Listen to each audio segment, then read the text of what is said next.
नमस्कार। मैं राजनीतिक परिवार में पैदा हुआ।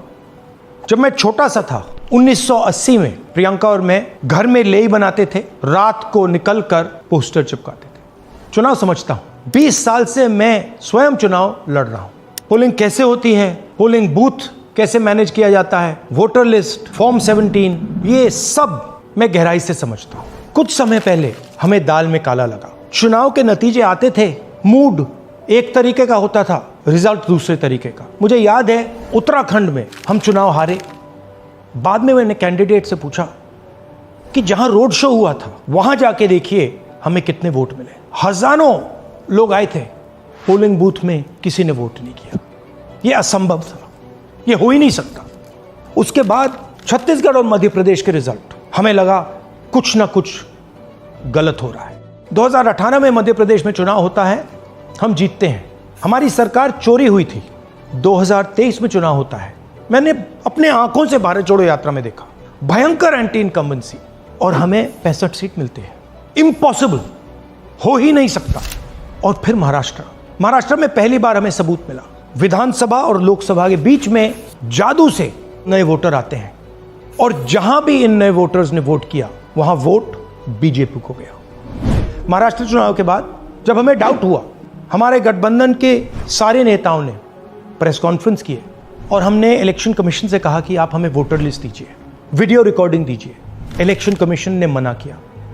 ना उन्होंने हमें वोटर लिस्ट दी और ना उन्होंने वीडियो रिकॉर्डिंग दी। डाउट हुआ, क्यों नहीं दे रहे, क्या कारण है? तो हमारे दिमाग में सवाल उठा, क्या इलेक्शन कमीशन बीजेपी की मदद कर रहा है? क्या इलेक्शन कमीशन ही इलेक्शन को चोरी करवा रहा है? इसके बाद हमने एक टीम सेटअप की और हमने उन्हें कहा कि आप जाइए, एक कंस्टिट्यूएंसी में जाके ढूंढिए, सच्चाई ढूंढिए, किस प्रकार से चीटिंग की जा रही है, किस प्रकार से यह काम किया जा रहा है और कौन कौन इस काम को कर रहे हैं। सबसे महत्वपूर्ण बात यह है कि इलेक्शन कमीशन डिजिटल डेटा नहीं देता है, फिजिकल डेटा देता है। मतलब लाखों कागज में वोटर लिस्ट दे देगा, मगर डिजिटल वोटर लिस्ट किसी को कभी नहीं देता। क्यों नहीं देता? कारण क्या है? कारण है कि अगर डिजिटल डेटा मिल जाए तो इलेक्शन कमीशन की सच्चाई पूरे देश को पता लग जाए। हमने टीम को बताया, मैंडेट दी कि आप जाके चेक कीजिए, आप 5-7 सीटों पे पता लगाइए कि चीटिंग हुई, और अगर हुई तो कैसे हुई। टीम ने हमें एक दिन बताया कि 5-7 सीटों पे काम किया ही नहीं जा सकता। क्यों? मैंने उनसे पूछा क्यों नहीं किया जा सकता। उन्होंने मुझे ये कागज दिखाए। ये जो कागज हैं, ये एक लोकसभा के कागज नहीं है, ये एक विधानसभा के कागज है, और इन कागजों को हमने मैन्युअली सॉर्ट करना पड़ा। और पूरा का पूरा काम जो हुआ है, इसमें 6 महीने लगे हैं, और एक असेंबली सीट में हम ये काम कर पाए हैं। क्यों? क्योंकि डिजिटल डेटा नहीं दिया जाता। अगर इलेक्शन कमीशन ने हमें डिजिटल डेटा दिया होता तो हम ये कार्रवाई पूरे देश में, हर लोकसभा में, हर विधानसभा में 15 मिनट में करके दिखा देते। हमारे पास अनलिमिटेड रिसोर्सेज नहीं है, इसलिए हमने ये रिसर्च सिर्फ एक लोकसभा में, एक विधानसभा सीट में की। मगर मुझ में अब पूरा भरोसा है कि ऐसी 100 से ज्यादा सीटें हैं हिंदुस्तान में। जो यहां हुआ है उन सीटों में भी हुआ है। और याद रखिए, अगर बीजेपी को 10-15 सीटें कम आती तो आज नरेंद्र मोदी प्रधानमंत्री नहीं होते, इंडिया गठबंधन की सरकार होती। जांच ने 5 तरीके की चोरी पकड़ी है। डुप्लीकेट वोटर, जिसका मतलब एक वोटर के नाम वोटर लिस्ट में अनेक जगह आ रहे हैं। फेक एड्रेस, मतलब एड्रेस है ही नहीं, या फिर house number 0। Bulk voter in single address, मतलब एक छोटे से घर में 40, 50, 60 लोग रह रहे हैं। इनवैलिड फोटोज, छोटी सी फोटो है या फिर फोटो ही नहीं है, और वो जो छोटी फोटो है वो दिखती भी नहीं है। कौन है, किसका चेहरा है, नहीं पता लग सकता। Misuse of form 6। Form 6 first time voters के लिए होती है, मतलब जिनकी एज 18-20 साल की हो, मगर वोटर लिस्ट में 90 साल के लोग फॉर्म 6 का प्रयोग कर रहे हैं। चुनाव में 6,50,000 वोटर थे, उसमें से 1 लाख चोरी के थे। अब मैं आपको 5 उदाहरण देता हूं। ये देखिए, गुरकीरत सिंह डांग, इसका नाम 4 अलग अलग बूथों पे आता है। ये कैसे हुआ और क्यों हुआ?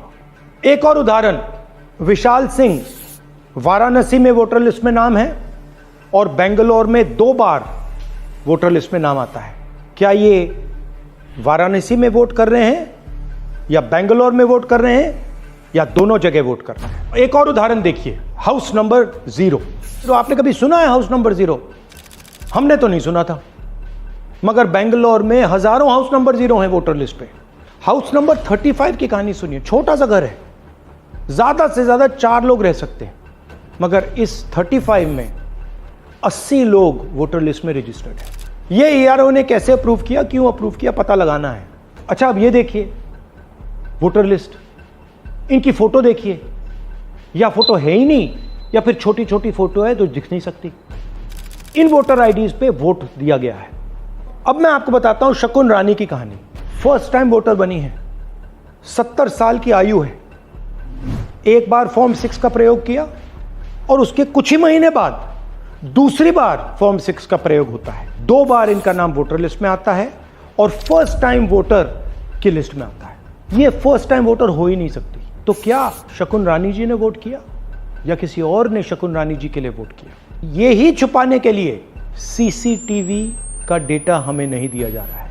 और ये शकुन रानी जी अकेली नहीं है, ऐसे हजारों लोग हैं जिन्होंने फॉर्म 6 का प्रयोग करके 2-3 बार वोटर लिस्ट में नाम डाला है। हमने पहले इलेक्शन कमीशन से इलेक्ट्रॉनिक वोटर लिस्ट मांगी थी, सीसीटीवी फुटेज मांगी थी। उन्होंने अपना काम नहीं किया, हमें नहीं दिया।